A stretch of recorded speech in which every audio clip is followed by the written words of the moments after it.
कुंडनपुर में जाकर के पहुंची और पत्र में लिखा था कि हमारे कुल की रीति है कि जिस दिन बेटी का विवाह किया जाता है, जिस दिन कन्या का कन्यादान किया जाता है, उस दिन पहले कन्या को अपने कुल मैया का दर्शन करने के लिए जाना होता है। मैं भी जाऊंगा तो उसी स्थान पर आप मुझे मिल जाना, इतना पत्र में लिखा था।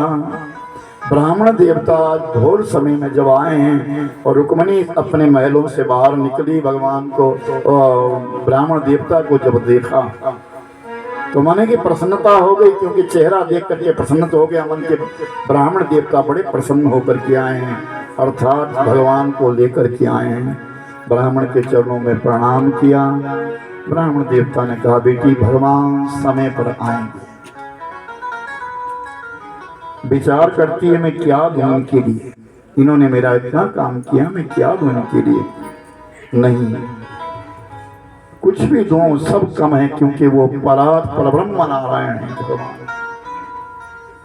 उनकी बनाई हुई दुनिया है, उनका वो मालिक है, संसार का मालिक है, मैं क्या दूं। चरणों में दंडवत प्रणाम किया। याद रखना, मैं कई बार समझा चुका हूं, एक हाथ से प्रणाम मत करो। बहुत लोगों को देखता हूं अब भी एक हाथ ही लगाते हैं, अब भी बहुत सारे लोग एक हाथ ही लगाते हैं। एक हस्त विवादेना गण्यन्ति पुण्य सब।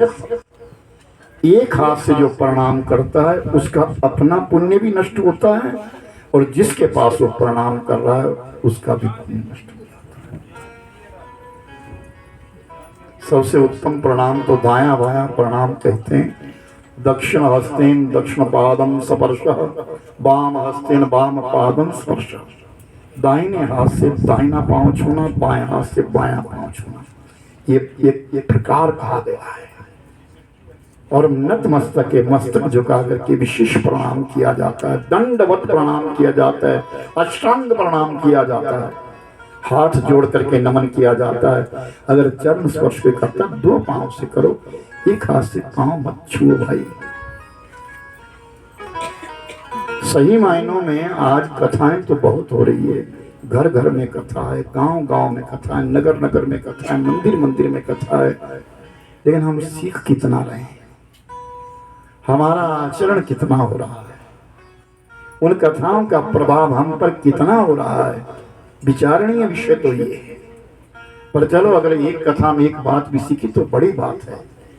एक कथा में अगर एक बात भी कोई सीख लेता है, जान लेता है, तो बड़ी बात है।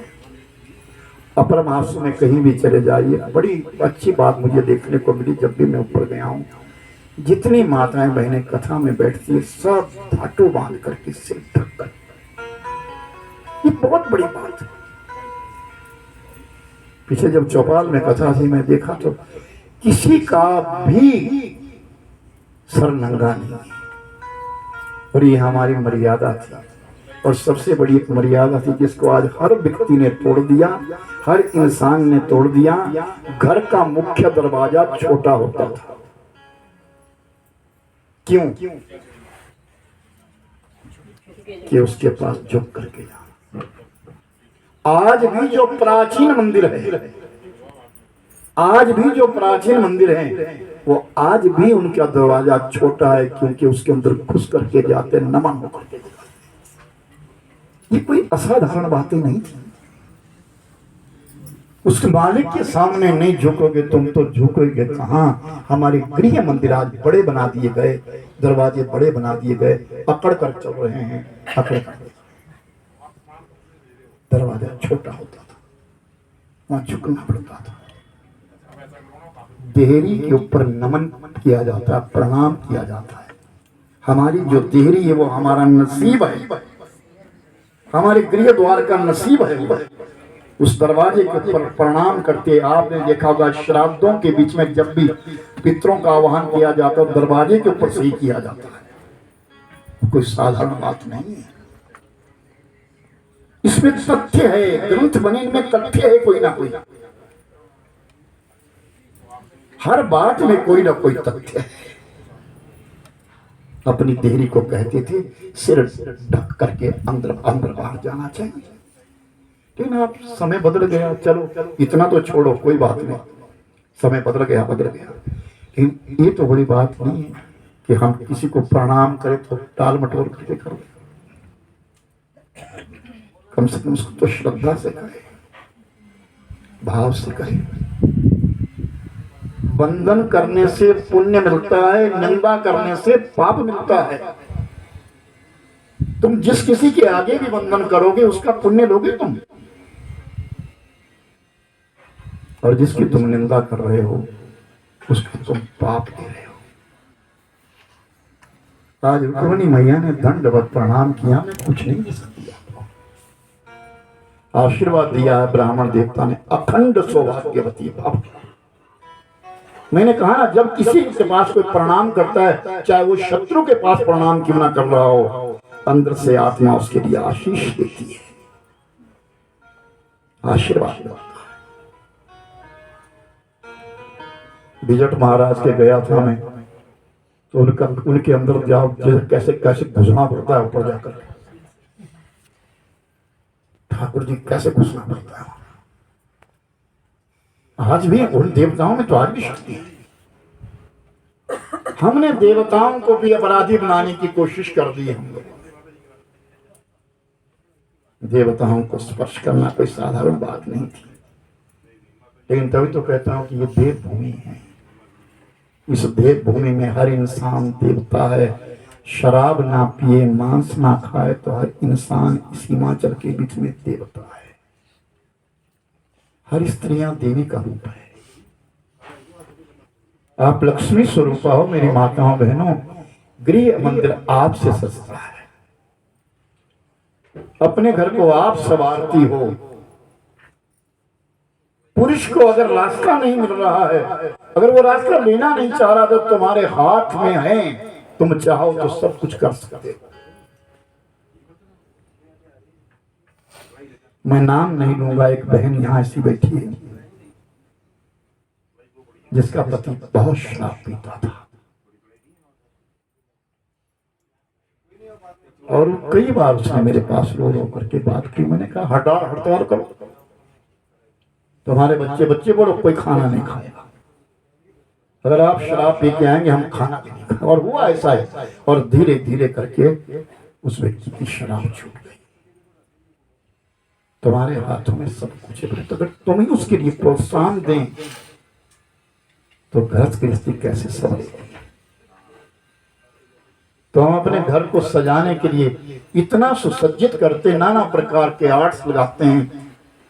कोई ठाकुर जी की दिव्य मूर्ति ला करके रखो ना, और कहो ना, अपने शौहर से भी कहो, अपने परिवार से कहो कि सुबह उठ करके स्नान करके मंदिर में जा पाए, भोजन तुझे तब मिलेगा। और उसको तो बैठी थी, क्योंकि तुम दे रहे हो।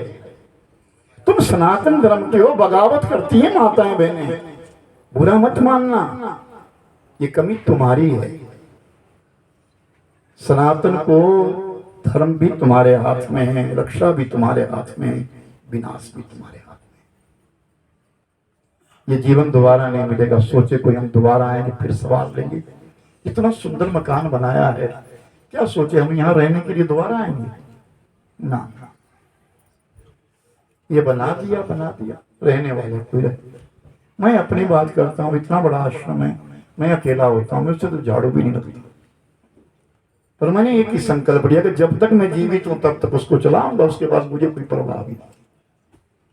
क्योंकि कहावत कही गई है, आप मुए जग पर जाए। जब खुद ही चले गए इंसान संसार से, तो उसे क्या लेना देना पीछे की बात। नाम व्यक्ति का बिकता है, रहता है। नाम रह जाएगा नहीं का घर है, एक ना एक दिन बदलना पड़ेगा।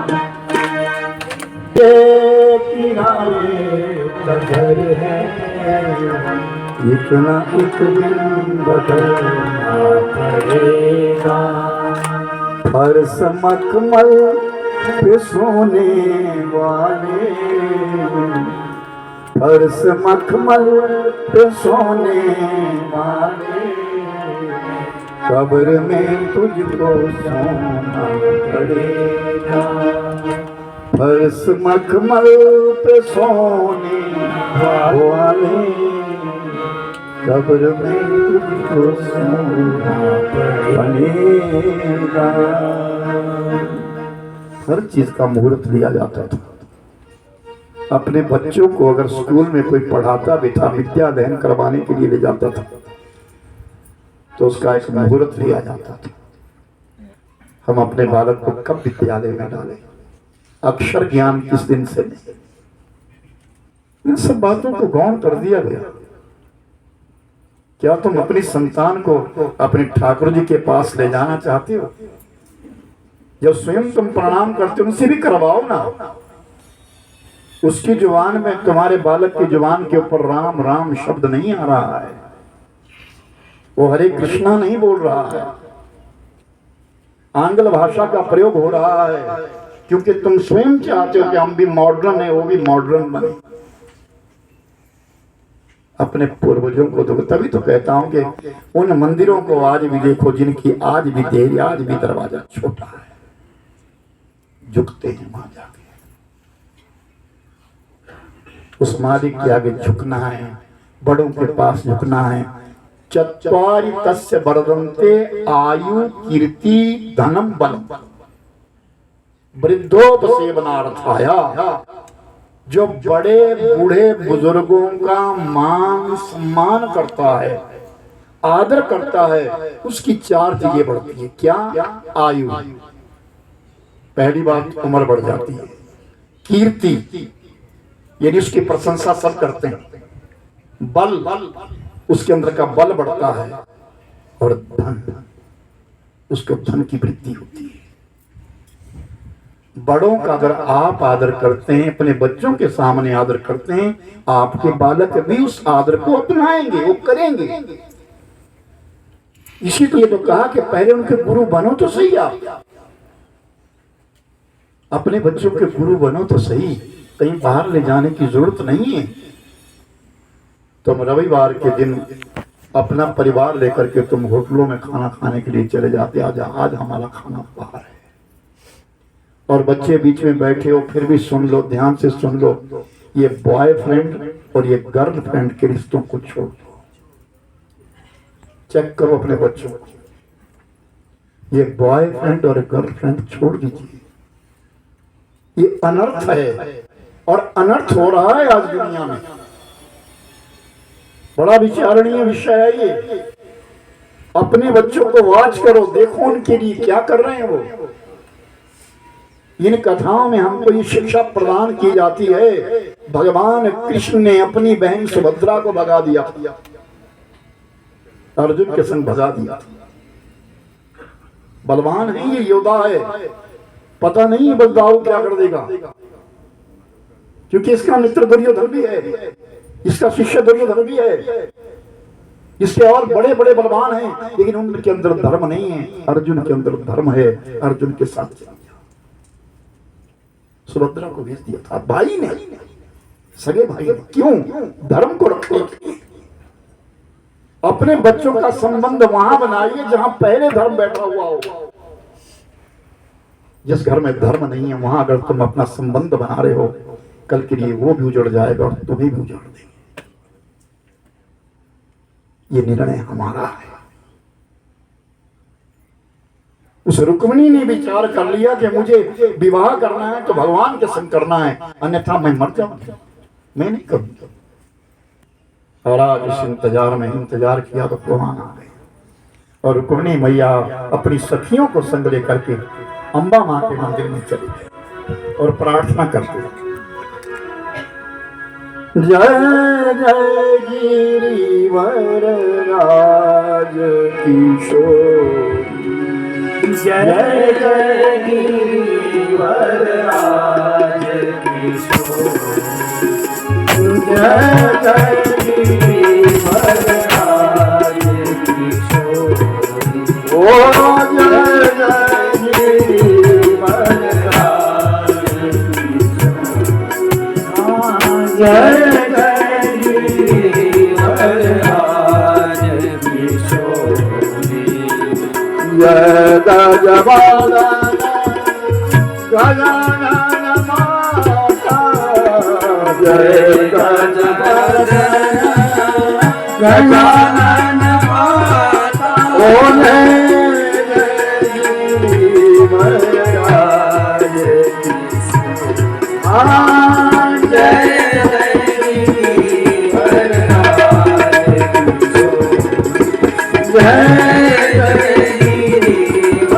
जय